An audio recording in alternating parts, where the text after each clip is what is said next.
One more game before the end of the summer as the Wareham Gatemen take on the Cotuit Kettleers. And a pleasant good evening, everybody, and welcome to Kettle Talk, the official pregame show of the Cotuit Kettleers. I'm Jon Perez. When the season began just 2 months ago, hope sprang eternal for the Cotuit Kettleers, but they got behind the 8 ball pretty early with their 1-12 start. Despite all the hardships, the Kettleers were still in it come August. They had to win out the rest of the way, and Hyannis had to lose out the rest of the way. A tall order, but they played YD last night, and let's see how they did with these highlights.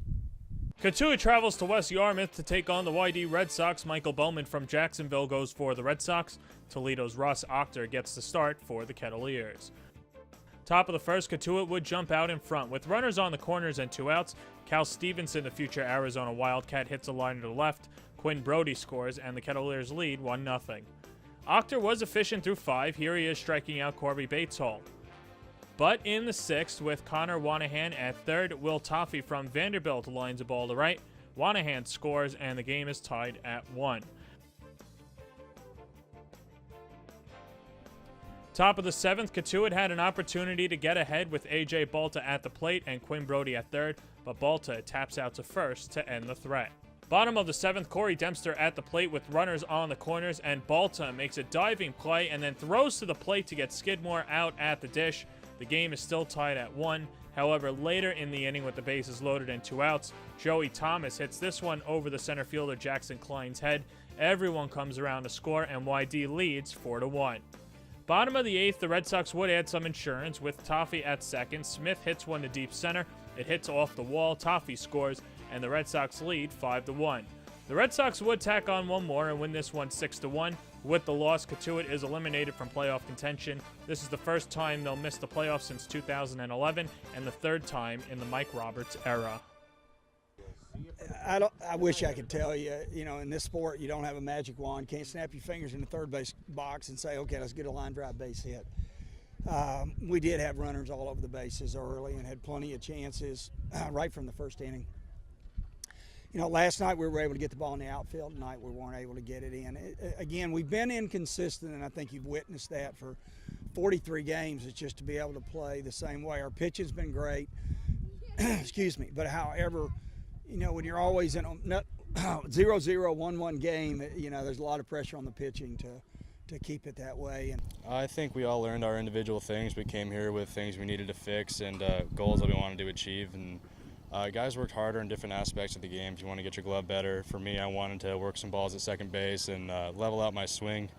Didn't really show a level swing today, but I think I took something pretty special away from this summer. So it won't be the picture-perfect ending for the Cotuit Kettleers, but we caught up with a couple of players after the game, and they said despite not making the playoffs, this summer was still a positive. To always play hard, when things don't go your way, you got to always stay in the game and keep your nose down and play as hard as you can. Physically for you, in the diamond, what did you learn about yourself, or what are some things that you're going to take to Arizona? Swing the bat. Coach Roberts get on me all the time. Get the bat off your shoulder. You get to 2 strikes too much. And that's something I've learned the past few games is if I start swinging the bat, I'll get a better pitch to hit. And I think it's been showing with my swing and the way I've been hitting the ball. I think we all learned our individual things. We came here with things we needed to fix and goals that we wanted to achieve. And guys worked harder in different aspects of the game. If you want to get your glove better, for me, I wanted to work some balls at second base and level out my swing. Didn't really show a level swing today, but I think I took something pretty special away from this summer. So let's see how the rest of the league fared last night. For what it's worth, Falmouth beat Hyannis. The Commodores scored 4 runs in the 4th inning. Michael Gigliotti from Lipscomb went 1 for 4 with a bases-clearing triple. Wareham over Bourne. Colton Shaver from BYU had the go-ahead 2 RBI single. Harwich beat Brewster on the road. Joe Doonan had the go-ahead RBI single in the top of the 10th inning. Nick Brown picked up his 2nd save in 2 days. Chatham beat Orleans, which now puts the Anglers in the driver's seat because Brewster lost. Donovan Casey had the game-winning solo home run to walk it off and send everyone at Veterans Field home happy. So let's see the standings. In the East, the top 3 teams are set, and it will come down to what Chatham and Brewster do tonight. The Whitecaps will take on the Mariners, while Chatham heads to Orleans. In the West, the playoff seedings will go as follow. Falmouth will take on Hyannis starting Friday night at Gulf Fuller Field. Wareham and Bourne will meet over the Sagamore Bridge at Spillane Field. Welcome back to Kettle Talk. The young man Sitting to my right is Matthew Flaherty, lifelong Kettleers fan. And Matthew, you're 10 years old, so how long have you been following the Kettleers? Well, I've been coming since I was just a baby. We've always been coming to these games. We're huge fans. What was your favorite early memory of the Kettleers? I actually can't really remember because I was so little.